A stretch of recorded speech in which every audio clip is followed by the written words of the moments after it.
আসসালামু আলাইকুম রহমতুল্লাহ বারকাতু। সুনানে আবু দাউদের হাদিস নম্বর 757, হজরতে মোহাম্মদ ইবনে কুদামা ইবনে জুরাইদ রহমাতুল্লাহ আলাহ থেকে তেনার পিতার সনদে বর্ণিত। তিনি বর্ণনা করেন যে নামাজে হজরতে আলী রাদিয়াল্লাহু তাআলা আনহুকে আমরা নাভির উপরে বাম হাতের উপর ডান হাত দিয়ে ধরে রাখতে দেখেছি। হাদিস আবু দাউদ, একই মেটায় দুইটা হাদিস।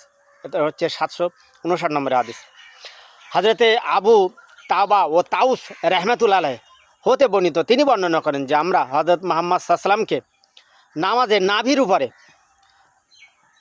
বাম হাতের উপরে ডান হাত দিয়ে ধরে রাখতে দেখেছি। হাদিস আবু দাউদ। ব্যাখ্যা: নবী করিম সাল্লাল্লাহু আলাইহি ওয়াসাল্লাম এবং নবী সাল্লাল্লাহু আলাইহি ওয়াসাল্লাম সাহাবী হযরত আলী রাদিয়াল্লাহু আনহু নাভির উপরে হাত বেঁধেছেন। নবী সাল্লাল্লাহু আলাইহি ওয়াসাল্লাম নাভির উপরে হাত বেঁধেছেন, যার বলে নাভির উপরে হাত বাঁধার দলিল নেই, তারা মিথ্যুক, তারা কানা মূর্তি। ভাই, মাযহাবের খেদমত করতে গিয়ে আপনি হাদিসের দুশমনি করছেন, আপনি হাদিসের দুশমন।